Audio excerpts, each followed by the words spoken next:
वहीं बात करें नोएडा की, तो नोएडा में कड़ी सुरक्षा के बीच परीक्षा कराई जा रही है। पहले दिन आधे परीक्षार्थियों ने परीक्षा छोड़ी और 7,461 परीक्षार्थियों में से 3,865 ही इस परीक्षा में शामिल हुए। बड़ी खबर आपको बता रहे हैं।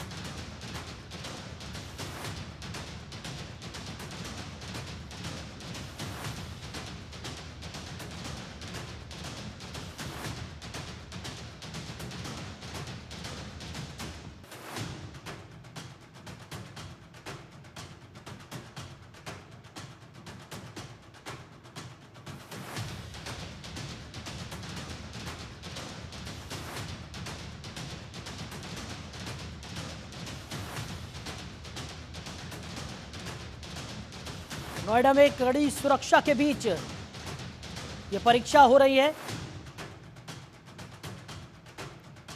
खबर पर ज्यादा जानकारी के साथ हमारे सहयोगी अवनीश लखनऊ से हमारे साथ जुड़ गए। अवनीश, क्या कुछ देखने को मिल रहा है? भर्ती परीक्षा जो है वो लगातार जारी है और सुरक्षा के चाक चौबंद इंतजाम करने का दावा भी यहां पर किया जा रहा है, क्या स्थिति है? जी बिल्कुल, देखिए सिपाही भर्ती परीक्षा का आज दूसरा दिन है। दूसरे दिन में जो पहली पाली है उसकी परीक्षा शुरू हो चुकी है। आपको तस्वीर दिखाते हैं। इस समय हम लखनऊ विश्वविद्यालय में हैं। यहाँ पर लखनऊ विश्वविद्यालय के बाहर जो है तमाम जो सुरक्षाकर्मी हैं उनकी तैनाती है। अंदर जो है सुरक्षा के व्यापक इंतजाम किए गए हैं और यहाँ पर खुद पुलिस के बड़े अफसर जो हैं वो अंदर लगातार निगरानी कर रहे हैं। और आपको तस्वीर दिखाते हैं कि यहाँ पर तमाम जो परीक्षार्थी हैं जो अभ्यर्थी के साथ यहाँ पर आए हुए हैं वो लोग यहाँ पर इकट्ठा हुए हैं। तो साफ है कि अंदर अभ्यर्थी जो है परीक्षा दे रहे हैं और इस परीक्षा को लेकर तमाम सुरक्षा के इंतजाम किए गए। लेकिन पहले दिन की जो अभ्यर्थी है उन्होंने परीक्षा जो है वो छोड़ दिया था और यही वजह है कि इसको लेकर अखिलेश यादव ने भी एक्स पर लिखा कि सरकार पर भरोसा नहीं है। यही वजह है कि 32% अभ्यर्थियों ने यह परीक्षा छोड़ दी। तो साफ है कि सबके दावे अलग अलग हैं, लेकिन उत्तर प्रदेश सरकार कड़ी सुरक्षा व्यवस्था के बीच, कड़े गाइडलाइन के बीच जो है वो परीक्षा करवा रही है और इस परीक्षा के तहत जो है पूरी तरह जो पुलिस भर्ती की प्रक्रिया है उसको आगे 23, 24, 25, 30, 31 दो पालियों में ये परीक्षा होनी है। हर दिन करीब 9.5 लाख जो अभ्यर्थी है वो खुद उत्तर प्रदेश में परीक्षा देंगे। इसको लेकर 1174 जो परीक्षा केंद्र है वो बनाया गया है और उसी के साथ ही जो इस तरीके से कहा जाए तो पूरी जो तैयारी है वो तैयारी को अब जमीन पे उतारा जा रहा है। हमारे साथ लोग जो है ठीक है, चलिए अवनीश वापस लौटेंगे आपके पास। हमारे सहयोगी सचिन भी वाराणसी से हमारे साथ है। सचिन का रुख कर लेते हैं। सचिन, वहां पर क्या कुछ देखने को मिल रहा है? भर्ती परीक्षा सुचारू है और तमाम व्यवस्थाओं की बातें यहां पर की जा रही थी, क्या स्थिति है?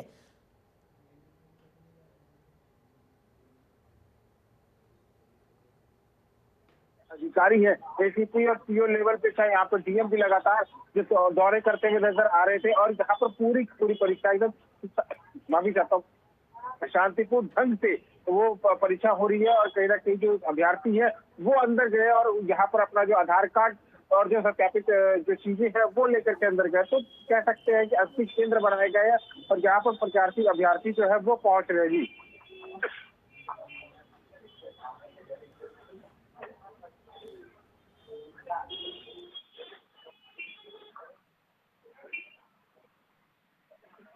सचिन, वहीं जिस तरीके से ये भर्ती प्रक्रिया चल रही है इसको लेकर अब राजनीतिक गलियारों से भी अलग अलग तरीके की प्रतिक्रियाएं निकलकर सामने आ रही हैं। सरकार की कार्यप्रणाली पर और इस परीक्षा के पूरे पैटर्न पर विपक्षी दल जो हैं वो आवाज मुखर करते हुए भी नजर आ रहे हैं और लगातार सवाल उठा रहे हैं। ऐसे में क्योंकि कल की अगर हम बात करें तो कई परीक्षार्थियों ने परीक्षा छोड़ भी दी है, इसकी क्या वजह बताई जा रही है? देखिए, अगर हम बात करें जो पहुंच रहे परीक्षार्थी उनके छोड़ने की वजह, लेकिन सबसे बड़ी बात आई इस चीज को भी समझना जरूरी हो जाता है कि प्रशासन ने इतनी इसकी व्यवस्था कर रखी है, क्यूआर कोड दे रखा है कि अगर आप स्कैन करेंगे तो आप अपने परीक्षा केंद्र तक आराम से पहुंच जाएंगे, कोई दिक्कतों का सामना करना नहीं पड़ेगा। लेकिन विपक्ष लगातार भारतीय जनता पार्टी को कटघरे में खड़ा करता हुआ नजर आ रहा है। लेकिन हमने ग्राउंड जीरो पर देखा और यहाँ पर जितने पुलिस के कर्मी थे वो तक सेंटर तक पहुंचा दे रहे थे कि अगर कोई भी परीक्षार्थी को अगर समस्या का पैदा हो रहा है, जैसे कि पहले की परीक्षा जो होती थी सेंटर कहीं और रहता था और वहां तक पहुंच नहीं पाते थे।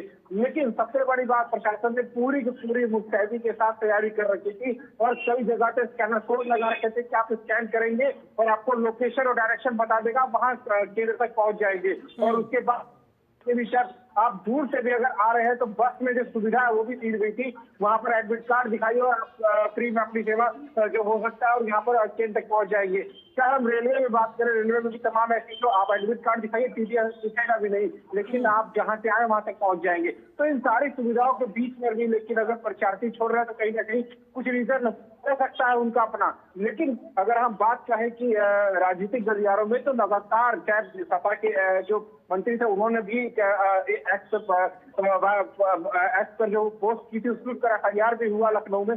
तमाम ऐसे जो नेता है वो कहीं ना कहीं करते हैं, लेकिन पुलिस जो है, प्रशासन जो है वो सोशल मीडिया पर पूरी निगरानी रखता हुआ नजर आ रहा है कि अगर आपने कुछ भी ऐसी अफवाह फैलाई तो कार्रवाई तय है, कार्रवाई होगी आपके ऊपर। जी ठीक है, अवनीश हमारे सहयोगी लगातार हमारे साथ बने हुए हैं, अवनीश का रुख करेंगे। अवनीश, जिस तरीके से हम चर्चा कर रहे थे कि एक तरफ चाक चौबंद व्यवस्थाओं का दावा यहाँ पर किया जा रहा है और ग्राउंड जीरो पर अगर स्थिति देखें तो इस बार व्यवस्थाएं जो हैं वो सुदृढ़ नजर भी आ रही हैं, लेकिन सवाल अब भी वही बना हुआ है कि कल जो परीक्षा हुई उसमें लगभग 1/3 बच्चों ने परीक्षा यहाँ पर छोड़ दी। इसके पीछे की वजह जो है वो बहुत गंभीर यहाँ पर मानी जा रही है, क्योंकि सभा प्रमुख ने भी यहाँ पर एक्स पर पोस्ट कर निशाना साध दिया है सरकार पर और ये कहा जा रहा है कि बच्चों का जो इस पूरी भर्ती परीक्षा की कार्यप्रणाली है इससे विश्वास उठ गया है। अवनीश, आप सुन पा रहे हैं? तो अवनीश से हमारा संपर्क यहाँ पर टूट गया है, उनसे दोबारा जुड़ने की हम कोशिश करेंगे। वाराणसी से सचिन हमारे सहयोगी लगातार बने हुए हैं। सचिन, जिस तरीके से आप कह रहे हैं कि ग्राउंड जीरो पर तमाम व्यवस्थाएं इस बार देखने को मिल रही हैं, तमाम तरीके के नए नए इंतजाम भी यहाँ पर किए गए हैं ताकि बच्चों को कम से कम परेशानियों का सामना यहाँ पर करना पड़े, चाहे वो एग्जामिनेशन हॉल पहुँचने तक की व्यवस्था हो या फिर पहुँचने के बाद जो बाकी की कार्यप्रणाली होती है उसको लेकर भी तमाम चाक चौबंद व्यवस्थाएं यहाँ पर की गई हैं। निगरानी की बात करें, क्योंकि कई बार इस तरीके की परीक्षाओं में धांधली की खबरें निकलकर सामने आती रही हैं और वही वजह है कि सरकार हमेशा बैकफुट पर रही है। अब तमाम व्यवस्थाओं का दावा यहाँ पर किया जा रहा है, इस बार क्या उम्मीद लगाई जा सकती है इस परीक्षा प्रणाली से?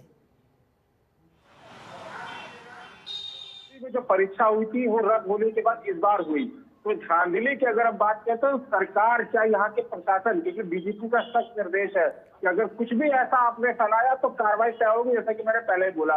लगातार जो है सोशल मीडिया एक ऐसा प्लेटफॉर्म है कि अफवाहें उड़ती हैं, उसके बाद जो लोगों के बीच में जाती है उन्हें गुमराह फैलाता है, लेकिन उस पर भी शिकंजा कसा हुआ है।